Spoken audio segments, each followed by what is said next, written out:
요즘은 코로나19 상황 때문에 이제 목회를 하면서도 여러 가지 제약을 참 많이 받고 있는데요.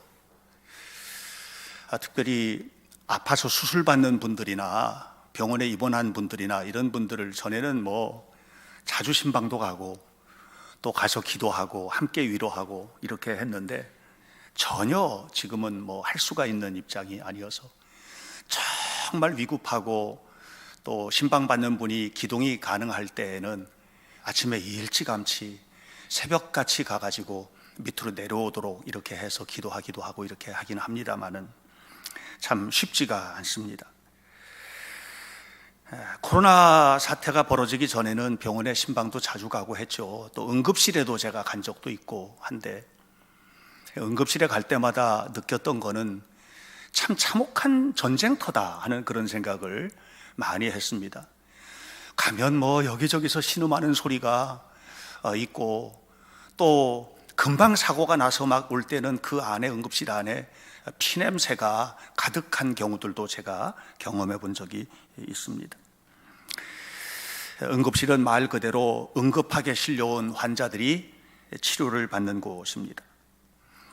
거기서 응급처치를 하게 되면 이 환자가 어느 과에 배당이 될지 하는 것들이 결정이 되고, 그러면 그 과에 주치의가 와서 이 사람을 수술실로 또는 중환자실로 이렇게 옮겨서 계속해서 치료를 하게 됩니다. 왜냐하면 응급실에는 계속 머물러 있으면 안 되는 거예요. 응급실에서는 완전한 치료가 안 되기 때문에 그렇습니다. 그동안에 우리는 안식일과 관련해서 아담이 맞이했던 창조 첫날의 안식의 은혜, 그리고 그 이후에 믿음의 조상들이 어떻게 안식일을 대했는지, 또 계속해서 이 안식일이 이루어져 왔던 이 예언서에 나타나 있는 내용까지를 함께 묵상을 했습니다. 이 안식일은, 구약 성경에 나타나고 있는 안식일은 말 그대로 죄와 사망으로 말미암아서 무너지고 또 죄 때문에 피투성이가 돼서 쓰러져 있는 사람들을 응급실로 이끌어가는 그런 조치라고 생각을 합니다. 그것만으로는 충분하지가 않은 거예요. 그래서 성경은 응급실에서 응급처치가 된 사람들, 이런 죄인들을 이제 완벽한 명의에게로 이끌어가는데, 그 완벽한 명의, 한 번도 치료에 실패해 본 적이 없는 완벽하신 의사, 그분이 바로 예수 그리스도십니다. 우리는 그분을 통해서, 예수님을 통해서 우리의 죄가 완전하게 사함을 받고 사망의 권세로부터 완전하게 해방이 되고, 뿐만 아니라 그분이 원하실 때에 치유되고 회복되고 모든 것이 완전하게 제자리로 돌려지는 이런 은혜를 경험하게 됩니다. 우리가 늘 주님의 은총 속에서 삽니다. 그런데 그 주님의 손길을 구체적으로 경험하고 그 주님의 은혜를 매우 구체적으로 누리는 날, 이것이 바로 안식일임을 기억하시기를 바랍니다. 우리가 그동안에 여러 차례 논의했던 것처럼 이 주일을 안식일로 지킨다는 것은 그냥 단순히 시간을 내서 하나님 앞에 나와서 예배를 드리는 것으로 그치는 것이 아니라 우리가 그동안에 살았던 모든 삶이 완전한 복으로 변하고, 우리가 그동안에 세상에서 살면서 이리 부딪히고 저리 부딪히고 또 이렇게 깨지고 저렇게 깨지면서 무너져 내렸던 우리의 삶이 거룩하게 회복되는 날, 이 날이 바로 안식일인 것입니다. 그러므로 여러분, 우리는, 적어도 하나님을 믿는 우리는, 예수 그리스도의 은혜로 살아가는 우리는 이 복된 날을 잘 보존해야만 하고, 이 복된 날 하나님 앞에 예배하는 일에 최선을 다해야만 할 것입니다. 그런데 오늘 성경 본문 마태복음 12장뿐만 아니라 복음서의 여러 군데에서 예수님과 안식일에 관련된 이야기들이 나옵니다. 이 이야기의 핵심은 뭐냐 하면, 예수님이 바라보는 안식일에 관한 관점과 그 당시 유대인들이 바라보는 안식일에 대한 관점이 너무 달랐다고 하는 것입니다. 예수님은 안식일을 말 그대로 창세기 2장 1절부터 3절까지 해서 하나님께서 말씀하셨던 바로 그 안식일을 선포하시고 말씀을 하셨는데, 그 당시 유대인, 특별히 바리새인들이나 사두개인들이나 유대 제사장들이나 적어도 하나님을 정말 잘 믿는다고 했던 바로 그 사람들이 바라봤던 안식일은 달랐습니다. 그들은 안식일을 사람들에게 복된 날, 거룩한 날 이렇게 만들어 놓은 것이 아니라 무거운 짐을 지는 날, 안식일이 행복하고 기쁘고 축제의 날, 하나님 앞에 예배하고 하나님의 영광을 누리는 그런 날이 아니라 엄청나게 무거운 것을 양쪽 어깨에 짊어지고 힘겹게 걸어야만 하는 날로 만들어버리고 말았습니다. 다시 바꿔 말하면 열심히 안식일은 지켰는데 하나님이 원하시는 것하고는 전혀 다른 방향으로 지켰던 것이에요. 디트리 보네퍼가 이런 얘기를 합니다. 그 당시에 그 독일 사회 또는 유럽이 히틀러에 의해서 완전히 무너져 내리고 이렇게 할 때 많은 목사들이, 그 당시에 독일 교회 목사들이 히틀러가 하는 일들을 찬송을 하고 이것이 하나님께서 원하시는 일이라고 박수를 쳤습니다. 근데 디트리 보네퍼는 그게 아니라고 말합니다. 그러면서 이런 얘기를 했습니다. 엉뚱한 방향으로 가는 기차를 잡아 타고 이 사람들이 지금 반대 방향으로 열심히 뛰어가면서 하나님의 뜻대로 살고 있다고 오해하는 것과 같다, 이런 얘기를 합니다. 여러분, 바리새인들이 했던 일이 똑같습니다. 그들은 열심히 뛰어갔거든요. 근데 엉뚱한 방향으로 가는 기차를 잡아 탄 거예요. 하나님께서 원하시는 일, 하나님께서 기뻐하시는 방향이 아닌 방향으로 가는 기차를 타고 자기가 원하는 방향으로 거꾸로 뛰어가면서 나 지금 열심히 하고 있어, 나 지금 최선을 다하고 있어, 이렇게 말하고 있는 것과 똑같다 하는 말입니다. 여러분, 우리가 주일을 안식일로 지키고 이 날이 정말 하나님의 축복의 날이 되려면 알아야 될 게 있습니다. 하나님이 말씀하신 안식일이 무슨 날인지를 알아야만 하고 예수님께서 말씀하시는 안식일이 어떤 날인지를 알아야만 합니다. 안식일에 대한 예수님의 가르침을 우리가 얻기 전에 먼저 유대인들이 생각했던 안식일의 개념들이 어떻게 흘러왔는지에 대한 이야기를 살펴볼 필요가 있습니다. 이미 우리가 살펴본 대로 안식일은 하나님의 창조로부터 시작이 됩니다. 6일 동안 하늘과 땅과 바다와 그 가운데 모든 것을 만드신 하나님은 일곱째 날 안식하셨습니다. 일곱째 날 안식하시면서 아담과 하와에게 함께 안식을 누릴 수 있게끔 했습니다. 그때는 이제 아담만 있었던 날입니다만은 아담에게 함께 안식을 누리는 안식의 축복을 누리게 하셨습니다. 하나님께서는 그 일곱째 날을 복되게 하셨고 거룩하게 하셨다고 성경은 이야기를 합니다. 하나님이 창조한 세상은 어느 것 하나 완전하지 않은 것이 없었습니다. 완벽하게 창조된 날이었습니다. 완벽한 날이었습니다. 그런데 그 완벽한 것이 아담의 것이 되도록 하기 위하여 일곱째 날을 주셨고, 그날 아담은 안식함으로 하나님의 창조하신 이 세상을 완벽하게 누리는 영광을 얻게 되었던 것입니다. 안식일은 시내산에서 십계명의 네 번째 조항으로 법제화되었습니다.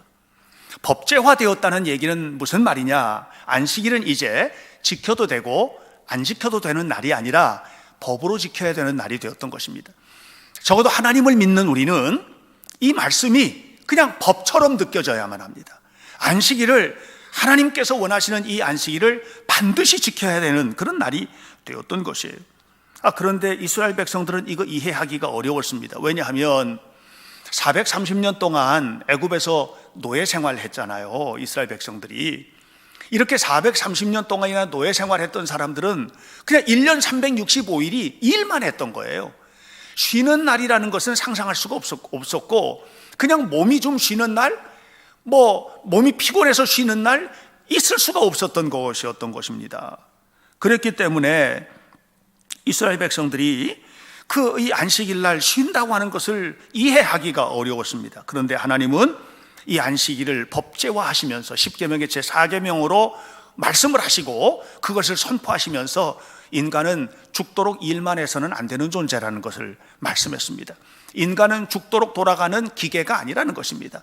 인간은 하나님의 형상대로 지어진 가장 소중한 하나님의 형상이고 하나님의 피조물이며 하나님이 존중하시는 그런 존재라고 하는 것을 말씀을 하시는 것입니다. 그러므로 그 인간은 일하는 것보다 더 소중하게 하나님을 예배해야 되고 몸은 쉬어야 된다고 하는 것을 말씀을 하신 것입니다. 그런데 가나안 땅에 정착했던 이스라엘 백성들이 가나안 땅에서 살아가는 모든 날 동안에 이것을 잃어버리고 말았습니다. 그렇게 살지 않았습니다. 그래서 그 결과 기원전 605년 제1차, 597년에 제2차, 587년에 제3차 느부갓네살의 침공에 의해서 완전히 세 차례에 걸쳐서 이 예루살렘이 무너지고 유대 땅이 아수라장이 되어버리고 말았고 이스라엘 백성들은 바벨론 땅으로 포로로 끌려가게 됩니다. 그 원인이 무엇이었느냐? 역사가들은 이것을 과학적으로 분석을 합니다. 그 원인은 이스라엘의 왕정의 문란, 이스라엘이 너무 연약했고 그 당시에 신바벨로니아의 느부갓네살은 굉장히 강한 왕이었고 강한 왕국이었기 때문에 이스라엘뿐만 아니라 모든 나라들이 완전히 그 앞에 무릎을 꿇었고 초토화가 됐다. 그러니 이스라엘이 망하는 것은 당연하지, 이렇게 말합니다. 그런데 지난주에 우리가 나눴던 것처럼 에스겔이나 그 시대를 눈뜨고 고스란히 지켜봤던 에스겔이나 예레미야나 다른 예언자들은 전혀 다른 분석을 합니다. 그 이유는 뭐냐 하면 이스라엘이 하나님을 떠났기 때문이라는 거예요. 하나님이 함께 하시면 느부갓네살 아니라 그보다 더한 왕이라 할지라도 하나님은 반드시 이기신다는 거예요. 그런데 그들이 하나님을 떠났기 때문에 무너진 것이라는 거예요. 이스라엘이 약했기 때문이 아니라는 거예요. 강하신 하나님을 의지하지 않았기 때문이라는 거예요. 그 핵심 속에 뭐냐? 그들은 하나님의 말씀대로 살지 않았고 안식일을 지키지 않았다고 그렇게 이야기를 합니다. 안식일을 하나님 앞에 바치고 하나님 앞에 예배하고 하나님의 말씀대로 살아간다는 것, 이것은 뭐냐 하면 그 다른 날도 하나님을 두려워하며 산다는 것이거든요. 근데 그들은 그렇게 하지 않았다는 거예요. 그러면서 안식일에 짐을 지고 예루살렘 문을 드나드는 일이 안식일에 쉬면서 하나님을 예배하는 것보다 현실적으로 훨씬 유익하다는 것을 그들이 알았고, 그래서 경제활동을 위해서 세상의 것들을 누리기 위하여 그들은 안식일 날 끊임없이 짐을 지고 드나들었던, 이것이 원인이라는 것을 이야기를 했습니다. 그래서 그들이 망해서 모두 바벨론으로 끌려갔는데, 바벨론으로 끌려간 다음에 그들의 환경이 완전히 바뀌었습니다. 그들이 하나님 앞에 회개하고 변화되기를 시작을 합니다. 예언자들의 선포를 마음속에 새기기를 시작합니다. 그리고 울며 통곡하며 하나님 앞에 잘못했다고 자신을 내려놓기를 시작합니다. 소 잃고 외양간을 고친다는 우리말이 있습니다. 예루살렘의 시민들, 유다의 백성들이 바벨론으로 끌려가서 했던 일은 뭐냐 하면 소 잃고 외양간을 고친 것입니다. 근데 저는 이것이 너무 잘된 일이라고 생각합니다. 왜냐하면 그들이 소 잃고 난 다음에 무너진 외양간을 다 부서뜨려 버린 것이 아니라 고쳐냈다는 것이에요. 그들이 소 잃고 외양간을 고친 배후에는 뭐가 있냐? 고쳐놓은 외양간에 소들로 가득하게 될 것이라고 하는 하나님의 살아계심을 믿었기 때문입니다. 그래서 그들은 무너진 외양간을 고치는 일에 최선을 다했습니다. 하나님의 말씀대로 사는 일에 최선을 다했고, 포로로 끌려간 그 자리에서도 안식일을 지키기에 최선을 다했습니다. 그런 흔적들은 성경 안에 너무나 많이 나옵니다. 심지어는 여러분 다니엘서를 보는 것처럼 다니엘은 그들을 그 당시에 이스라엘의 그들었던 정신대로 하루에 3차례 예루살렘을 향해서 기도하는 일을 죽음을 각오하고 실행하지 않습니까? 하나님의 말씀을 지켜내는 일을 위해서 최선을 다했던 것입니다. 그렇게 하나님 앞에 그들은 살아왔습니다. 심지어는 그때까지 구전으로 입에서 입으로 또는 조각 전해 내려오던 그런 문서들, 이런 것들을 몽땅 다 끌어모아서 신명기라는 책을 펼쳐냅니다. 신명기 하나님의 말씀은 그때 그들의 신앙 고백으로 모아진 자료들을 통해서 만들어진 그런 성경입니다. 뿐만 아니라 역대상, 역대하 이런 것들을 펼쳐내면서 그들의 삶 속에서 하나님을 믿지 않았던 삶의 결과가 얼마나 참혹한 것인지 하는 것을 신앙으로, 삶으로 고백하게 됩니다. 그러면서 그들은 믿었습니다.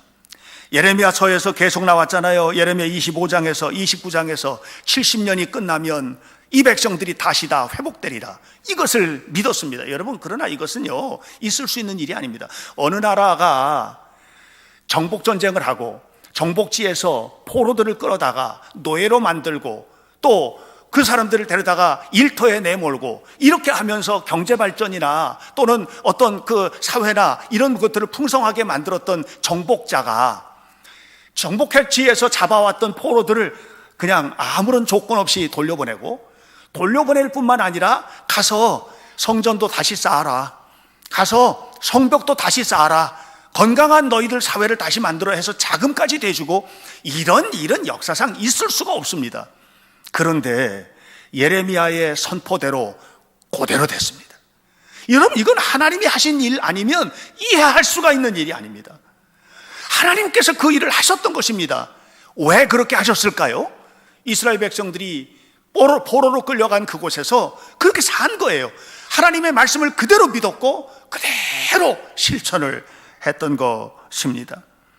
돌아왔던 그들 느헤미야를 에스라와 함께 또 스룹바벨과 함께, 그리고 세 번째 이 느헤미야와 함께 돌아왔던 이스라엘 백성들은 돌아와서도 하나님의 말씀대로 사는 일에 최선을 다했습니다. 느헤미야서를 보면 느헤미야서 안에 안식일이라는 그런 대목이 10번이나 등장을 합니다. 짧은 성경 안에 그들은 계속해서, 심지어는 안식일이 되면 예루살렘 성벽을 다 고쳐 쌓은 다음에 안식일에는 성문을 닫아버렸습니다. 잠가버렸습니다. 드나들지도 못하도록 철저하게 하나님의 말씀대로 살자라고 하는 운동, 그 운동을 그들은 펼쳤습니다. 그런데 세월이 지나고 역사가 흐르면서 그들의 마음속에 이 안식일에 대한 생각이 하나님께서 원하시는 마음, 하나님께서 기뻐하시는 태도로 간 것이 아니라 기계적으로 지키는 일들에 쪽으로 빠지게 됩니다. 다시 바꿔 말하면 극단적인 율법주의자들이, 바리새파와 같은 사람들이 생겨나면서 율법을 기계적으로 지키는 일을 하게 된 것입니다. 하나님의 의도와는 전혀 다른 율법을 지키게 된 것입니다. 다시 바로 말하면 하나님의 마음은 상관이 없습니다. 그냥 율법을 지키면 되는 것입니다. 율법을 지키기 위해서는 잘 지켜야 되는데, 잘 지키기 위해서는 율법, 다시 말하면 안식일을 잘 지키기 위해서 이것을 지키기 위한 다른 조목 다른 조목들을 만들어냈는데, 그 조목이 무려 39가지나 됩니다. 그 39가지나 되는 안식일에 대한 그 계명을 지키기 위한 부차적인 규칙들 보면 별별 것들이 다 있는데요. 심지어는 이런 거 있습니다. 안식일 날은 집안에 들어가서 스위치를 올려서 불을 켜도 안 됩니다. 이 스위치 올리는 일도 하면 안 되는 거예요. 켜져 있는 집에 들어가면 밤이 되면 꺼야 되잖아요. 이게 스위치 내려서 끌 수도 없는 거예요. 옛날에는 등잔이니까 후 불어서 끄면 안 되는 겁니다. 그런 일도 못하게 했고요. 아무리 배가 고파도 빵을 만들어서 먹어서도 안 됩니다. 심지어는 빵을 만들기 위해서는 불을 피워야 되는데 불을 피워서도 안 되고 켜있는 불을 꺼서도 안 되는 이런 일들을 했습니다. 안식일 날 혹시 밖에 나가게 된다, 그런 일이 있다고 하면 200규빗 이상은 나가서는 안 돼. 2000규빗 이상은 나가서는 안 되는 것입니다. 2000규빗은 뭐냐면 이게 팔꿈치서부터 손끝까지가 이게 이제 1규빗인데 이것으로 2000개, 그러면 미터법으로 환산하면 대개 1규빗이 45cm 정도 되니까 한 900m, 1000m, 성전 규빗으로 하면 약 1000m, 일반 규빗으로 하면 900m 정도. 다시 말하면 1km 이상을 나가면 안 되는 거예요. 이렇게 모든 것을 다 만들어 놨습니다. 하나님은 안식일을 복된 날, 거룩한 날, 하나님과 만나는 행복한 날, 하나님과 만나서 하나님과 대화를 나누면서 하나님과 눈을 맞추고, 그리고 하나님과 눈을 맞추며 하나님 앞에 모든 귀한 은혜를 받는 날, 이렇게 말씀을 해주셨는데, 유대인들은 점점 시간이 지나면서 이 날을 사람들에게 무거운 짐을 지워지는 날, 안식일이라는 짐을 지우고 살 수밖에 없는 날로 만들어버리고 만 것입니다. 이것이 안식일 논쟁입니다. 예수님 당시에 심각하게 그렇게 살았기 때문에, 그렇게 살았던 그들에 대해서 예수님께서 안식일에 대해서 끊임없이 말씀을 하셨는데요, 이것이 예수님과 바리새인들 사이에 안식일 논쟁으로 논쟁이 되었고, 그 내용 중에 하나가 오늘 본문에 나오는 내용입니다. 바리새인들에게 안식일은 소나 양이 구덩이에 빠져도 구덩이에 빠져서 저게 지금 저거 건지지 않으면 죽는데 그래도 죽어가도록 내버려 두어야 하는 날이었습니다. 안식일 날이 되면 아무리 배가 고파도 빵을 먹어서도 안 되고, 배고파서 굶어 죽어가는 사람이 있어도 그 사람에게 빵을 주어서도 안 되는 날입니다. 이 바리새인들에게 안식일은 아들이 잘못하다가 다리가 부러졌습니다. 그래도 절대로 고쳐줘서는 안 되는 날인 것입니다. 안식일이 빨리 지나서, 안식일이 지난 다음에 병원을 데려가든지 뭘 하든지 해야지, 아들이 다리가 부러져도 고쳐줘서는 안 되는 날, 이것이 바로 안식일이었던 것입니다. 아무리 어려운 사람을 만나도 도와줘서는 안 되는 날, 이것이 안식일이었습니다. 유대 지도자들에게 안식일은 말 그대로 아무것도 하지 말고 숨만 쉬면서 살아가야만 하는 그런 날이었습니다. 이것은 마치 통행금지 때 밖으로 나갈 수 없는 그런 상황이나, 아니면 런던에 독일 비행기들이 막 폭격을 할 때 피난처 방공호 속으로 들어갔는데 방공호 속에 나가면 죽게 생겼으니까 그 속에서만 그냥 빽빽하게 들어차서 그 속에서 밖으로 나갈 수 없게 된, 이런 밀폐된 공간 안에 갇혀 있는 것과 같은 이런 날이 바로 바리새인들의 안식일이었습니다. 그런데 주님이 자꾸만 다른 얘기를 하는 겁니다. 오늘 성경에도 보십시오. 마태복음 12장 11절에 안식일에 구덩이에 소나 양이 빠지면 건져줘라, 건져줘야 돼, 이렇게 얘기를 하시는 겁니다. 그러니까 바리새인들이 볼 때는 이해할 수 없는 얘기인 거예요. 12장 12절에 보십시오. 안식일에는 선한 일을 자꾸 해야 돼. 선한 일을 자꾸만 해야 되는 날이야. 배고픈 사람이 있으면 도와주고, 아픈 사람이 있으면 고쳐줘야 되는 날이야. 그래서 12장 10절에 안식일 날 손 마른 사람이 있으면 고쳐줘야지, 그런 날이다, 이렇게 말씀을 하시는 것입니다. 결정적으로 마가복음 2장 27절에서 예수님은 이렇게 말씀하십니다. 안식일이 사람을 위하여 하나님이 만들어주신 날이지, 사람이 안식일을 위해서 살아가는 그게 아니다. 안식일은 하나님이 우리에게 유익을 주고 우리를 축복하기 위하여, 하나님과 만나고 하나님과 눈을 맞추고 하나님과 행복하게 살아가고 하는 이 일을 위하여 안식일을 주신 날이야, 이렇게 마가복음 2장 27절에서 결정적으로 말씀을 하셨습니다. 그러나 여러분들이 아셔야 될 게 있습니다. 이렇게 주님께서 말씀을 하셨을 때 바리새인들이 왜곡된 안식일 개념을 깨트리기 위해서 예수님께서 말씀하신 것이지, 안식일을 폐기 처분하라는 얘기를 한 것이 아니라는 것을 아셔야만 합니다. 마태복음 5장 17절에서 주님은 강한 어조로 말씀하셨습니다. 내가 율법을 폐하러 온 것이 아니다. 내가 율법의 정신을 되살리기 위해서 온 사람이야. 나는 그것을 끄집어내려서 없애려고 한 것이 아니다. 이거 다시 말하면 내가 안식일을 지키지 말라고 하기 위해서 온 것이 아니야. 안식일의 정신을 회복해야지. 안식일이 어떤 날인지를 알아야지. 안식일이 하나님과 사이에서 거룩한 교제의 날이 돼야지. 이래서 내가 온 것이다, 이렇게 말씀을 하셨습니다. 누가복음 4장 16절을 보면 그 이외 여러 군데에서 예수님은 안식일이 되면 회당을 찾아가셨습니다. 그곳에서 이사야서 두루마리를 펼치시고 이사야서를 읽으시고 함께 예배하고 말씀을 나누시고, 주님은 안식일을 꼭 지키셨습니다. 늘 그렇게 하셨습니다. 그런데 오늘날 우리는 어떻습니까? 여러분, 예수님의 마음을 왜곡시켜서는 안 됩니다. 안식일을 폐기 처분해서는 안 돼요. 주일을 안식일로 지키는 일을 잘 하셔야만 합니다.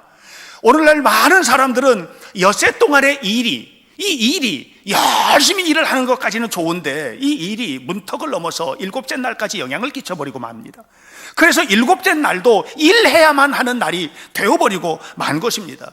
물론 이 날도 우리가 급하게 누구를 도와줘야 하거나 급한 어떤 상황이 되어서 그날 우리가 하나님 오늘 이런 일들을 해야 되는데요 하고 우리가 여유롭게 운영을 할 수는 있습니다. 그러나 그럼에도 불구하고 아셔야만 합니다. 안식일은 폐기 처분된 날이 아니고, 안식일은 내 마음대로 써서는 안 되고, 안식일은 하나님 앞에 예배하고 우리의 몸이 쉬고 하나님과 교제하고 하나님께 영광을 돌리는 주일, 그것이 바로 안식일이라는 사실을 잊어서는 안 됩니다. 여러분, 우리가 주일을 안식일로 지키는 일을 잊어버리고 말게 되면 우리에게 하나님께서 말씀하신 진정한 복이 사라지게 될 것입니다. 우리의 삶 속에 거룩이라고 하는 것은 사라지게 될 것입니다. 주의를 함부로 지키고 주의를 내 마음대로 살고 이렇게 하는 사람이 거룩한 인생을 살아간다는 것은 저는 들어본 적이 없습니다. 하나님의 말씀대로 살아가는 삶이 아닌 것입니다. 프린스턴의 로버트 포겔 교수, 경제학 교수, 노벨상을 시상한 사람인데 제가 여러 번 얘기했지 않습니까? 이분이 이런 얘기를 합니다. 역사의 마지막 날 이 세상의 종말은 핵폭탄 때문에 올 것이 아니고, 환경의 문제 때문에 오는 것이 아니고, 기아의 문제 때문에 올 것이 아니라 영적인 기근과 고갈 때문에 올 것이다. 사람의 마음속에 영적인 기근이 오면 정신적으로 황폐하게 되고, 이렇게 된 사람들이 가득한 세상은 생각하기조차도 참혹하다라고 이렇게 이야기를 했습니다. 영적인 기근 때문에 가정이 깨지는 것입니다. 여러분, 정신이 무너져서가 아니에요. 영적으로 무너져서 그런 거예요. 하나님을 바라보는 눈이 잘못됐기 때문이에요. 여러분, 인간성이 무너지는 거, 이것은 그 사람의 삶 속에 있는 어떤 정신적인 영역의 문제가 아니라 하나님 앞에 살지 못하기 때문인 것입니다. 이성의 문제, 동성애의 문제, 기타 여러 가지 수많은 문제들, 이런 문제들이 왜 벌어집니까? 하나님을 하나님답게 믿지 않기 때문에 오는 것 아니겠습니까? 그래서 여러분, 우리가 알아야만 합니다. 하나님을 하나님으로 믿고 믿음으로 하나님 앞에 살아가야 되는데, 그 핵심, 그 중심 속에 주의를 안식일로 지키는 일이 담겨 있다고 하는 것입니다. 잃어버려서는 안 됩니다. 여러분, 디트리 보네포가 말했던 것처럼 지금 우리가 엉뚱한 쪽으로 방향을 가고 있는 기차를 올라타고 열심히 반대쪽으로 뛴다고 해서 우리의 목적지에 도달할 것이 아니라는 것을 알아야만 합니다. 하나님께서 태워주시는 기차에 하나님께서 원하시는 그 일을 함께 감당하면서 하나님과 함께 순행하는 거룩한 삶을 살아가시기를 주님의 이름으로 간절히 축복합니다. 사도행전 9장에 보면 하나님의 사람 사울이 나옵니다. 이 사울이라는 청년은 정말 열심히 하나님을 믿었던 사람입니다. 그런데 어느 날 다메섹으로 내려가는 길을 가다가 갑자기 공중에서, 하늘에서 소리를 들었습니다. 사울아, 사울아, 네가 왜 나를 그렇게 핍박하느냐? 네가 왜 나를 이렇게 핍박하느냐? 깜짝 놀랐습니다. 왜냐하면 사울은 한 번도 하나님을 핍박해 본 적이 없기 때문입니다. 너무너무 사랑했기 때문입니다.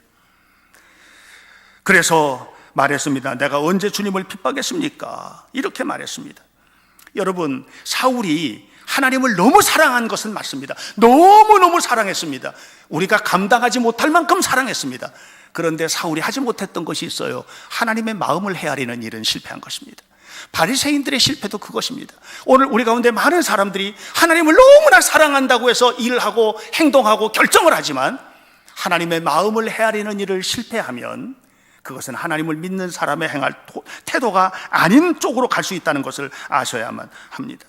우리는 주일마다 기쁨으로 하나님 앞에 나와서 예배해야만 합니다. 그리고 하나님의 음성을 진지하게 들어야만 합니다. 그리고 내 삶 속에 정말로 하나님이 원하시는 것이 무엇인지를 깊이 바라보고 들여다보고 그 속에 하나님께서 원하시는 일들을 찾아내야만 합니다. 주일 예배하는 이 자리는 높은 봉우리가 아닙니다. 나지막한 봉우리죠. 그러나 이 봉우리에 우리는 매주 올라야만 합니다. 그런데 이 봉우리에 오른 사람에게 주님은 말씀을 하십니다.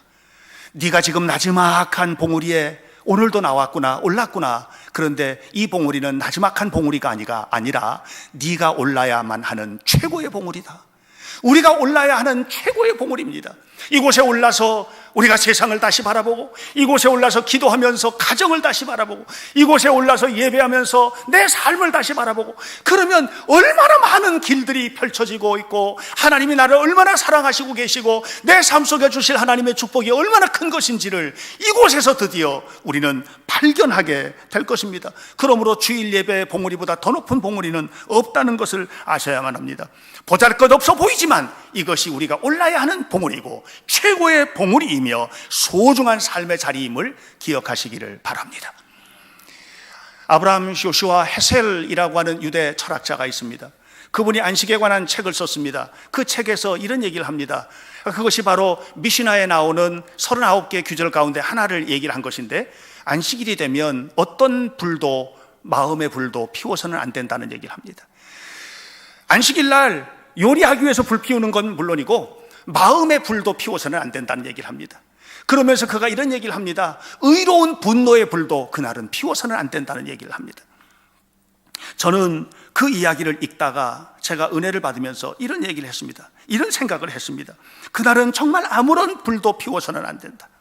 그날은 화, 분노 이런 불도 피워서는 안 된다. 그것이 의로운 것이라 할지라도 그날은 어떤 불도 내 마음속에 타오르게 하지 마라.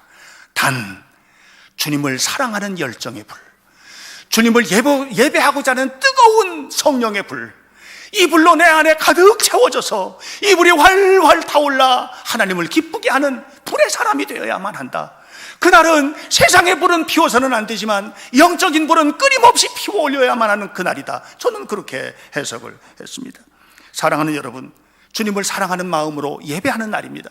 오늘 우리는 코로나19의 참혹한 상황에서 비대면으로 예배를 드리고 있습니다. 그러나 저와 여러분 모두는 다 지금 하나님을 대면하고 예배를 드리는 것입니다. 하나님을 만나는 예배, 이것이 주일 예배입니다. 하나님을 만나서 하나님과 교제하는 예배, 이것이 주일 예배입니다.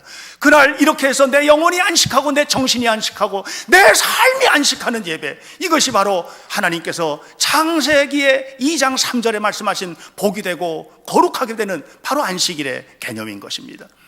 이번 한 주간도 이렇게 주님을 만난 우리가 나가서 살아가는 세상, 엿새 동안 힘써 일해야 될 세상이지만 주님과 동행하심을 잊지 마시기를 바라고, 하나님과 함께 동행함으로 이 어려운 환경의 삶을 살아가고 있지만 승리하시기를 주 예수님의 이름으로 간절히 축원합니다. 기도하겠습니다. 자비하신 아버지 하나님, 우리의 생명과 삶을 주관하시는 주님, 이 시간도 주님 앞에 나 자신의 모든 것을 드리며 헌신합니다. 자비하신 하나님의 은총을 사모하며 하나님 앞에 예배합니다. 주일을 안식일로 지키며 안식하며 예배하며 하나님을 만나고 주와 동행하며 주께서 원하시는 뜻을 이루기를 소망합니다. 아버지 하나님, 이 시간 우리가 드리는, 하나님과 대면하여 드리는 거룩한 대면 예배가 복되게 하여 주옵소서. 비록 TV 앞에 또는 스마트폰 앞에 앉아서 예배를 드리고 있을지라도 하나님을 만나는 거룩한 예배를 통해서 우리가 살아가야 할 길을 발견하게 하시고, 우리가 오른 이 나지막한 봉우리는 가장 소중한 봉우리이며 최고의 봉우리임을 믿고 이 봉우리 위에 서서 세상을 다시 바라보고 삶을 다시 바라보고 가정을 다시 바라보고 가야 할 길을 발견하는 은혜스러운 성도들이 되게 하여 주옵소서. 예수님의 이름으로 기도하옵나이다. 아멘.